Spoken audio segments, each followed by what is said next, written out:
Good morning, and thank you for joining me on the Path to Liberty.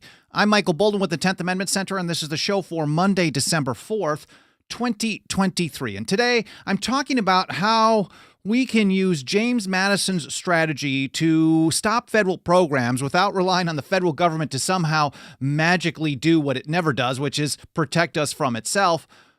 Putting that strategy into practice against unconstitutional federal gun control, which is, I guess, a redundant phrase because all of it fits that decision. And I want to start out with a little different part of Federalist 46 that I haven't really touched on too much, but this is after his strategy. But he's talking about the importance of the right to keep and bear arms. And he points out that governments are afraid to trust the people with arms.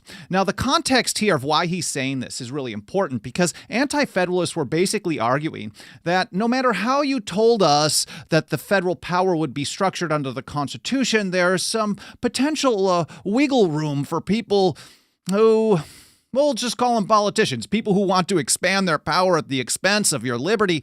There's some wiggle room, according to the anti-federalists, for them to expand power. And then basically, in the long run, should they need to do it, they warned about things like the feds using their taxing power and other indefinite clauses to build a massive permanent standing army to, in essence, destroy the states and totally consolidate power in the new general government, totally destroying liberty as well.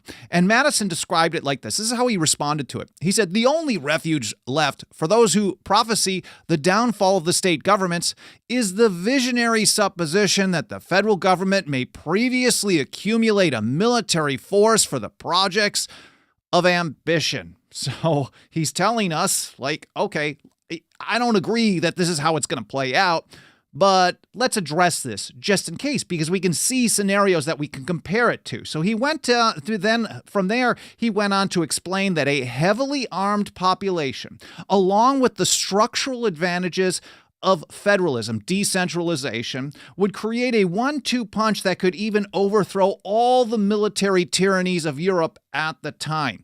And he put it like this: "Extravagant as the supposition is, let it, however, be made. Let a regular army fully equal to the resources of the country be formed, and let it be entirely at the devotion of the federal government. Still, it would not be going too far to say that the state governments, with the people on their side, would be able to repel the danger." And he compared this to the situation in Europe, because, of course, all the European governments, and that's part of why the founders' foreign policy was about to stay out of their affairs, because these are consolidated governments that are arbitrary power and under the whim of the people in power, and you can't trust that to be stable or consistent. You don't want to take sides. And side note, but he's looking at them and he's saying even just the mere notion of a large number of people keeping and bearing arms and having a willing to use them, even just that on its own, even under a consolidated government, might be able to do what it needs to do, and that is throw off the yoke of a tyranny. But he said the structural advantage is important as well. He said, notwithstanding the military establishments in the several kingdoms of Europe, which are carried as far as the public resources will bear, the governments are afraid to trust the people with arms. So he's talking about European governments, but this is an example to point out how governments act and what people can do in response. And he said, and it's a double negative, so it's not an easy one to understand here all the time. It trips some people up. He says, and it is not certain that with this aid alone, they would not be able to shake off their yoke. So he's saying if the people of Europe, just on its own, without any structural restrictions on central power, just by being armed, they might be able to get rid of a military tyranny, which is pretty intense. But he goes on further. He says, but were the people to possess the additional advantages of local governments chosen by themselves, who could collect the national will and direct the national force, and of officers appointed out of the militia by these governments, and attached both to them and to the militia, it may be affirmed with the greatest assurance that the throne of every tyranny in Europe would be speedily overturned in spite of the legions which surround it. So he's saying, okay, you may have this argument that they're going to try to shut us all down, but if the people believe in liberty, they love liberty, and they support liberty by, well, exercising their natural right of self-defense, and then on top of it, the constitutional structure where it's decentralized and the central government doesn't have control over the militia, etc., and you have the state governments on your side, that combination ensures that no centralized tyranny. Well, we don't have that combination today because, well, most people don't love liberty and the state governments are terrible, but that's a side note. Now, there are some important points that he made in this one paragraph, and I just want to summarize them here from a post that we shared on X over the weekend. Of course, you should be following us over there at 10th Amendment. 1, governments don't like it when people are armed. Why? Because when they are, just that on its own, just merely the people being armed, can create a scenario where the people could throw off even the biggest military establishment. It's not guaranteed, but Madison is suggesting that it's possible on its own. Even against highly trained regulars, a professional permanent standing army. 3, the Constitution is an improvement on this scenario, is his take, because it provides for local control over the militia and the state governments.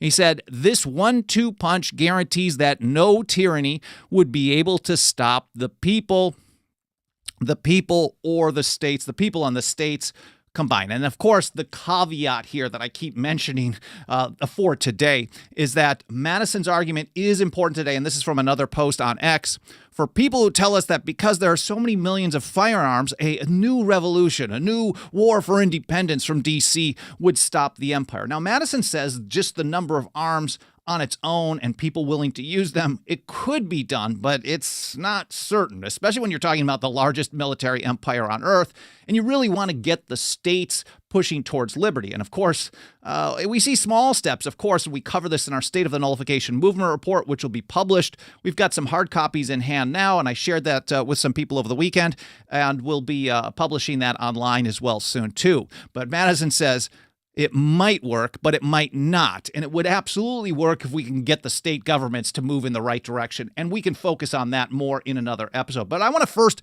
back up just a little bit. What did Madison say about how states and individuals can stop federal programs without relying on the federal government to, again, somehow magically do what it never does, and that is limit its own power? And here he said it this way. Should an unwarrantable measure of the federal government be unpopular in particular states, which would seldom fail to be the case, or even a warrantable measure be so, which may sometimes be the case, the means of opposition to it are powerful and at hand. In other words, this is the strategy to stop the feds. If you want to deal with federal programs and you want to stop them, Madison is just this is his lead in to say, this is what we need to do. And he's also addressing the fact that whether you think the act is constitutional or not, you use the exact same strategy. An unwarrantable measure is an act that's not authorized or delegated to the federal government, so therefore it's an unconstitutional. You believe it to be unconstitutional. It doesn't have to be adjudicated that first.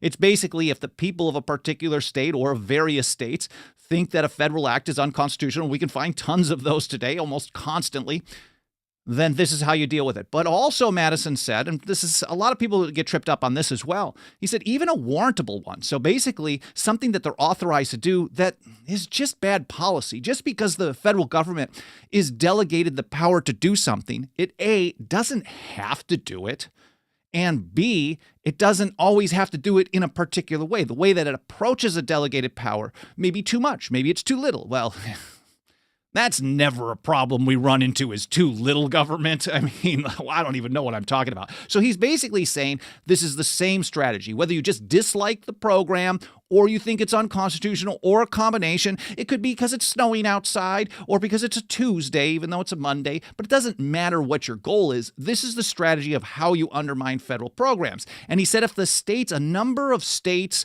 and the people of those states use these particular steps, it would, quote, present obstructions which the federal government would hardly be willing to encounter. And let's go through these 4 steps. I know I've covered them in a number of other episodes, but it's important in the context of this and how we're going to use this and how we're already starting to use this strategy to undermine, defeat, reject, resist, and in fact, nullify federal gun control into oblivion where it belongs. So the first step, he said, is the disquietude of the people. And James Madison, this is from an article that I published, this is back in 2016, but I think it's decent. Probably could use a few edits, but it's pretty solid. Madison expected the people would throw a fit when the feds usurped power or tried to implement unpopular policies. So, of course, the people have to be outspoken, because if everybody keeps their mouths shut, then you can't rally to the cause. John Dickinson, the penman of the American Revolution, just as a quick aside, in his great Letters from a Farmer in Pennsylvania in 1767, the most widely read documents on American liberty till the publication of Thomas Paine's Common Sense in 1776, well, he told us that concordia res parve crescunt. It's a Latin phrase that means small things grow great by concord. He was pointing out that as they were attacking New York from the British Parliament, if you turned a blind eye and you just kept your mouth shut about it, well, sooner or later they're going to use that as a precedent to come after other people. So the very smallest thing, and it still is a thing, is to raise awareness. So he was calling on the other colonies to just pass non-binding resolutions as a first step at that time, opposing the Parliament's action. Because what that does is it rallies people to the cause. It makes them aware of it. So the people do have to be very outspoken. We should never shut up about federal gun control. Well, I mean, all gun control, of course, but we're just trying to focus on this one particular strategy that uses this approach by James Madison against the federal government. And I think a lot of the state-level gun control really is funded by federal programs as well, whether it's the drug war or joint task forces or just all the federal grant funding that comes under the state. So we really have to actually kind of sever the relationships between the states and the federal government on all kinds of stuff if we really want to protect the right to keep and bear arms, our natural right of self-defense. So this first step is very straightforward. Just kind of sound off as constantly as possible about how bad all the gun control programs are. And I'm not just talking about the ones from the current dude, because those are terrible. But what about ones from the previous dude, and back and back and back and back? We're going all the way back to 1934, the National Firearms Act. None of this stuff should exist. So number two, their repugnance. So we start with the disquietude of the people, and then their repugnance and perhaps a refusal to cooperate with officers of the Union. And now, if you're like me, you look at this whole situation and the gun grabbers as totally disgusting, repugnant, like makes your skin crawl. You got to wash when you talk to them. And that's absolutely true. I mean, if it isn't, then, well, you're probably on the side of the gun grabbers, and that's not a good thing. But it is repugnant, but that's not how it was used in this context. When you read some of this stuff, we can go way off base if we don't actually understand the context and the definition of the words used at the time. Now, the number one just popular dictionary of the time defined the word repugnance as, quote, disobedient, not obsequious, so not compliant. So the non-compliance of the people on the one hand, and then at the same time, a direct refusal to cooperate with officers of the Union on the other hand, which also ties in with step 4, state legislative device, which I'll get to in a moment as well. So if you want to start, this is back to my article, if you want to stop the federal government, you have to disobey them. Madison also suggested that people would perhaps directly refuse to cooperate with federal agents. Now, if you're not complying with something, you're not always having a direct interaction with a federal agent. So you have to have that kind of 1-2 punch, because if they're not helping in enforcement, for example, and I'll cover this more as well in this episode, if the people are still complying, if they're still obeying what the feds tell them to obey, you can't nullify anything. The feds will never repeal stuff if everyone complies. So number 3 is the frowns of the executive magistracy of the state. I usually have trouble. I step over that one. I'm just peeking over in the live chat just briefly here. Tara Arrington made an awesome comment. I consider tyranny and fascism repugnant. Yes. All the stuff that they're doing is absolutely disgusting. And I know I'm just focusing on one narrow thing, but a federal control, a federal influence over the right to keep and bear arms. Federal restrictions on this are totally repugnant, but we also have to have our disobedience to it, according to James Madison. I mean, in fact, it's the government that's actually being disobedient. So if we really want to be technical about it, people are being obedient to their own natural rights. They're protecting their home, themselves, their family, their state, their country, whatever they want to do. And if they just want to use guns for hunting too, even though that's not what it's all about, that's cool too. Tara makes welcome to the show, Tara. This is awesome. Do not follow unlawful orders. That's awesome. That which is not just is not law, and that which is not law ought not to be obeyed. That's the great Algernon Sidney, who wrote what Thomas Jefferson considered the greatest elementary book on the principles of government, written in a foundation of natural law and natural rights. He was a hero to the Revolution. Jefferson also mentioned that he, along with Sidney, Locke, Cicero, and others, were what influenced his draft of the Declaration of Independence. So these were incredibly important people. Samuel Adams referred to Sidney as a hero, but he said, if it's not just, it's not law. So it should not that it just, you have a right to not obey it, but if it's an unconstitutional act, if it's an arbitrary power, if it's a usurpation of power, it ought not to be followed. That is the action of a free people. So number 3 is the governors. The governors, man, we posted over the weekend over on X as well. We've had a lot of activity over there. I'm very grateful for it. But whatever platform you're on, we like to be there as well.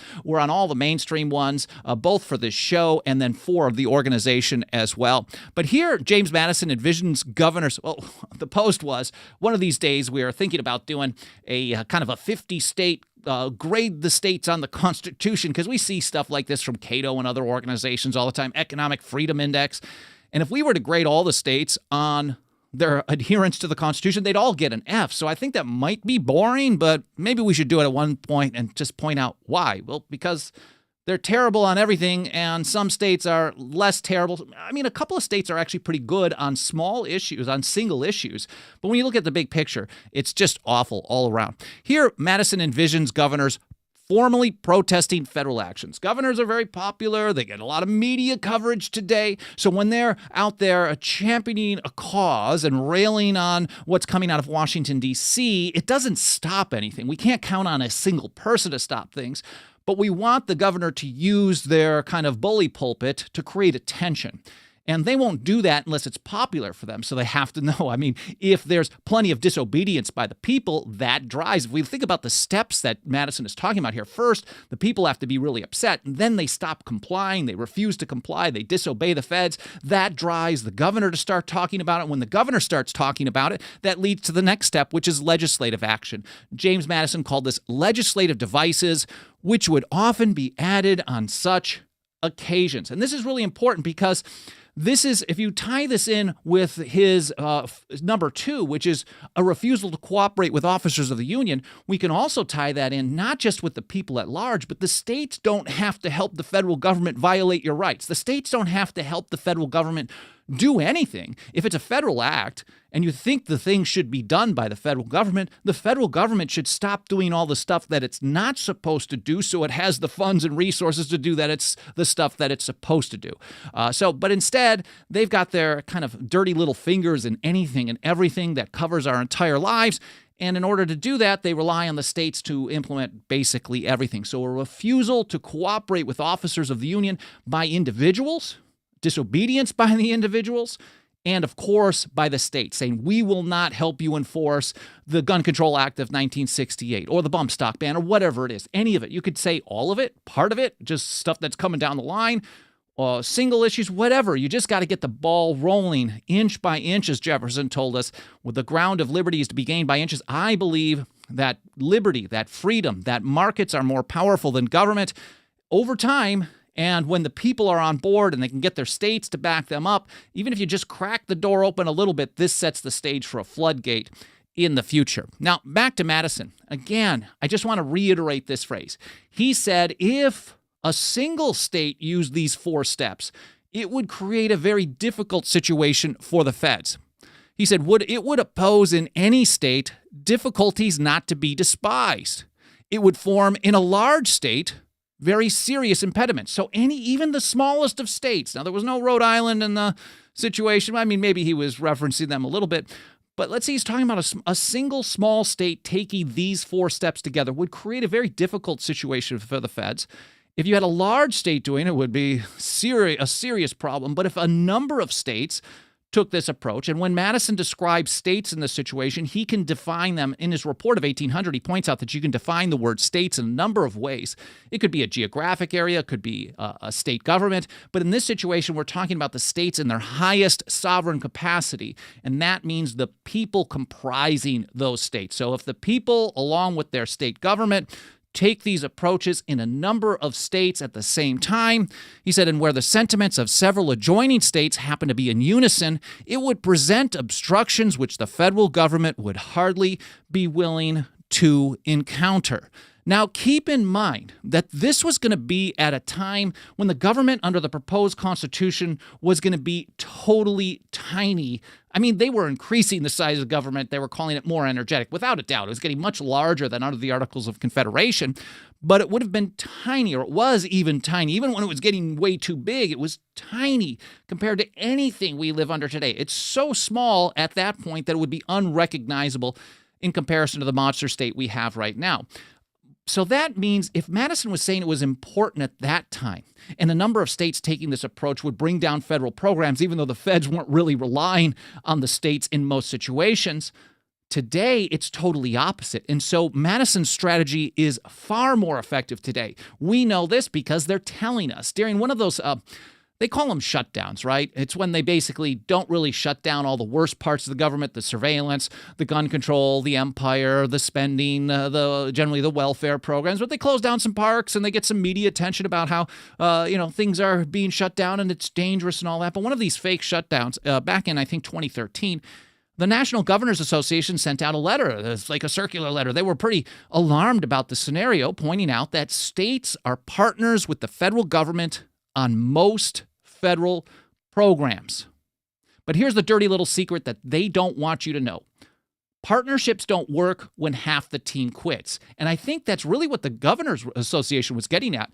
Like, look, we have all these programs that are impacting the people of our states here. And if the federal government shuts down, we're not going to have these programs because partnerships don't work when half the team quits. But at the same time, if the federal government tries to implement a program and the states don't participate, then the same thing. Half the team quits and the programs can't last. And there's nothing in the Constitution, even the Supreme Court under modern constitutional law, that twisted nonsense that they claim is the actual meaning of the Constitution. So many people want us to believe that the Constitution means what the courts tell us it means until it changes its mind. But even under that modern court precedent, something called the anti-commandeering doctrine, as recently as 2018, the Supreme Court has repeatedly held, going all the way back to 1842, that the federal government cannot be required to force the states to use personnel, any type of resources, any type of money to enforce, effectuate, or implement a federal act or regulatory program, which includes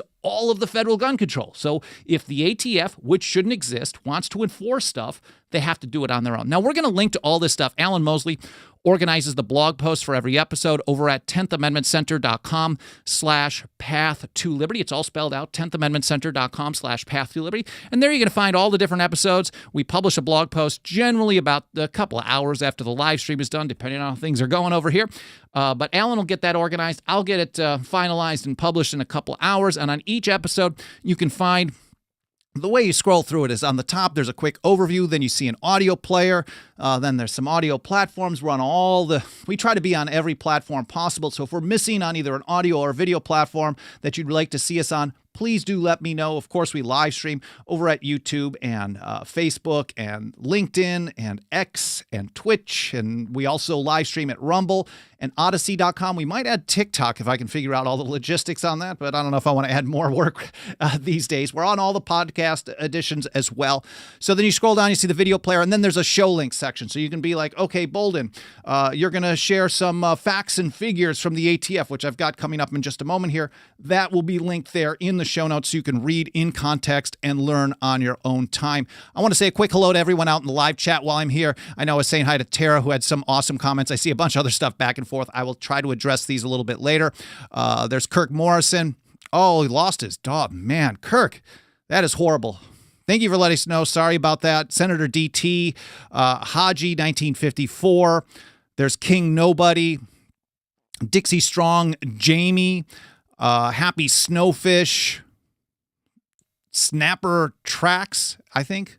Jamie and a bunch of other people, Sharon Patriot. I appreciate guys all being here, whether this is your first episode or you've been here for every single one since day one. There's Sunny over on Facebook and a few others. I apologize if I missed you, but keep leaving comments, whether it's live or in the archive. Thank you so much for being here. That helps us spread the word. It'll, that plus things like leaving a review on Apple Podcasts. All these things will help trigger the algorithms of these mainstream platforms and tell them to show us to more people. So it's really more I put out the content as much as I can, and I rely so heavily on other people like Alan and Mike Meharry and TJ Martinell and many others who help support our work through their writing. And then I try to kind of cover as much as I can. But without you sharing it and being engaged, if there was one person, I'd probably keep doing it because that was my goal right off the bat. But without you actually sharing this stuff and commenting and interacting and leaving reviews and all those things, we probably aren't going to have it's hard enough as it is because the whole system kind of works against us. But that does help us reach more people. Now let's get back to this because we want to apply this to the ATF today. Of course, we take the position that disband is the only thing that the ATF is authorized to do under the Constitution, but it's not going to disband itself, and Congress is never going to get rid of it. That's not even a remotely close option. These people, there's no way. So why wait on something that's never going to happen? If you sit around waiting for something, you're basically complying with a bunch of unconstitutional acts, and that it perpetuates the whole system. That is part of the problem. So let's look at what the ATF has to say. They put out an annual facts and figures sheet for each fiscal year. We're still working with the 2022 one, but generally the numbers are very similar. We've been covering this for 6-7 years or so, something like that. Every year we do an analysis of their numbers, which is pretty interesting. So they have 5,100 total employees. 1,700. Now I went to government-run school, so my math is not all that awesome. What is that? I'm just pulling up my calculator. That's about a third of them are in administration.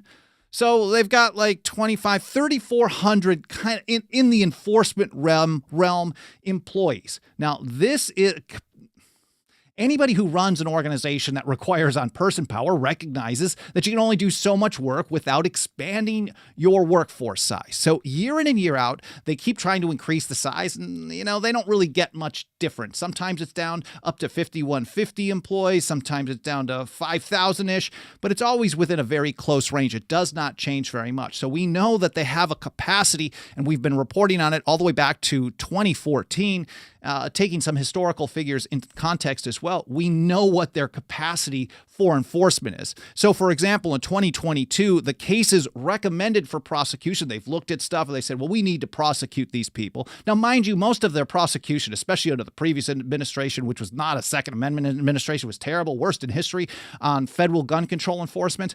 But most of the convictions are for Form 4433, I believe. It's just paperwork errors. Forgot to check a box. Did not mention this. And they're going after people for really nasty paperwork errors. This was the Alexander Hamilton approach with the whiskey tax. They implemented this tax, and a lot of people actually, like in Western Pennsylvania at the time, they were using alcohol. They were using spirits as a medium of exchange because it was so difficult for them at the time. A lot of them were not super literate, and so the more complex it was, and I think it was intentional by Hamilton, the more complex it was, the more it tripped people up for convictions. But that's similar what the ATF does today. They just want to get people. They're out to get us all. So it's around, in 2022, is 10,138 cases that were recommended for prosecution. The record was in 2019 with a little over 11,300, number 2.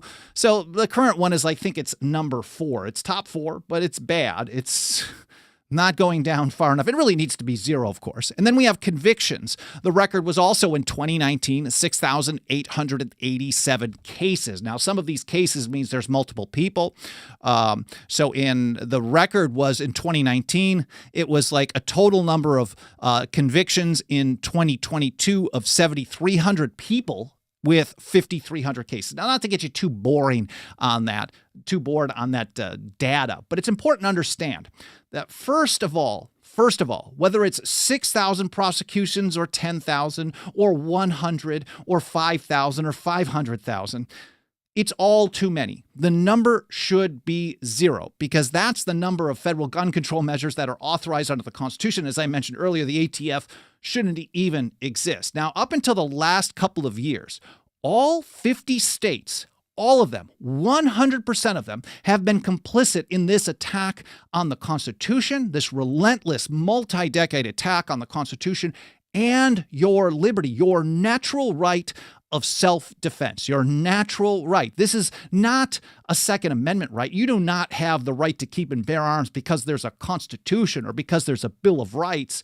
Your rights are antecedent to anything that is put on paper. You get them from your creator, get them from the laws of nature, whatever works for you as far as how you phrase that. It is your birthright to have a right of self-defense. Now, as I mentioned, all 50 states are complicit in this up until a few years ago. And they do this in various ways. Sometimes they do information sharing. They start a case on a drug war issue. And a lot of times the gun control measures enforcement is really a tool of the drug war. We hear from law enforcement lobby groups that oppose our efforts to nullify federal gun control or just opt out of enforcing, whatever you want to call it. We hear so many times from law enforcement groups that they want to use federal gun charges as a tool to ramp up drug war charges. So they say, oh, okay, well, you looks like you've been selling this plant illegally and you got a firearm because really, I mean, if you're working in the gray market, this is a dangerous area. A smart person, whether they're working in a gray market or just in the mainstream markets, the government approved ones, they're going, or a black market, whatever you want to call them, people, it's smart to be armed when you're in a dangerous situation. So I think we have to give people credit in that situation, but government uses this against them. They say, okay, well, we want to actually use a federal gun law as a force multiplier. So instead of 5 years that we're threatening them, give us your buddies, we'll keep it at 5 years, turn it all your buddies, or we're going to give you a gun charge, and now it's 25 years. So some people are really cool with that, people who claim to be supporters of the right to keep and bear arms, but what it does is it establishes a precedent that the government, the federal government, and then the states using the federal laws can have federal gun control. And what do you think? What do you think is going to happen with that? It's not going to be you running the government and keeping them limited to just going after who you think are the bad guys. That's setting aside the fact that the war on drugs shouldn't exist either. So it's not going to be just limited to that. It's going to be used as a precedent, as John Dickinson put it against the Stamp Act. If you comply with it, you establish the detestable precedent. They're always going to build upon this. So if you allow government to have a gun control program in order to go after drug dealers, they're eventually going to use that gun control program against everybody. And we see that play out all the time. And that's basically how it is. So they do information sharing on the state level. They handle logistics. So if there's going to be a raid, maybe they'll shut down streets. They do logistics like that. And many times they do the grunt work of the actual enforcement. So if there's going to be a raid, there might be one, maybe two federal agents on the ground. And then if you see like a V where they're going to bust down a door, the ATF agents are in the back, and then you have 5 or 10 on each side, depending on the size of the raid. Those are almost always local law enforcement. And if you read through some of the ATF press releases, a lot of times you'll see at the bottom, oh, this raid or this enforcement action was conducted in collaboration with, and then they have a series of different law enforcement agencies. And of course, the press releases they put out there only list the worst of the worst people, but just because there are terrible people does not mean the federal government is authorized to have federal gun control measures. That's just a quick side note. So it's important to point out that none of these things should exist. They should not, the states should not be helping the federal government, but even with help, the maximum amount that they can do is about 10,000 closed cases per year. Now, if we remember that 1-2 punch, and I've got a quote of myself up here on the screen. First, states are partners with the federal government on most federal programs. And then 2, partnerships don't work when half the team quits. So states need to today, immediately, as quick as they can, they need to opt out of helping the feds enforce federal gun control. Period. We've seen steps in this direction in Montana and Kentucky, small, very solid steps in those 2 states. In Arizona, a broader step, but maybe not as comprehensive as it could be, but opening the door for that. And in Missouri, which is the biggie, that one's kind of hung up in federal court. I think they're going to win. I was asked a great question at an event over the weekend, like, if you think Missouri made an error? I think it was the legislation is a little complex, and then that opened it up to being in court. The other states, no one's even trying to sue because the legislation is so clean. We can also include Idaho as well. So basically we have 4 to 5 states, Missouri, Arizona, Montana, and Kentucky, to some degree, are taking steps to opt out of federal enforcement of federal gun control or state enforcement of federal gun control. Missouri is the big one because as soon as they passed the Second Amendment Preservation Act, all kinds of law enforcement agencies around the state started severing ties with the ATF on what they call joint state-local task forces.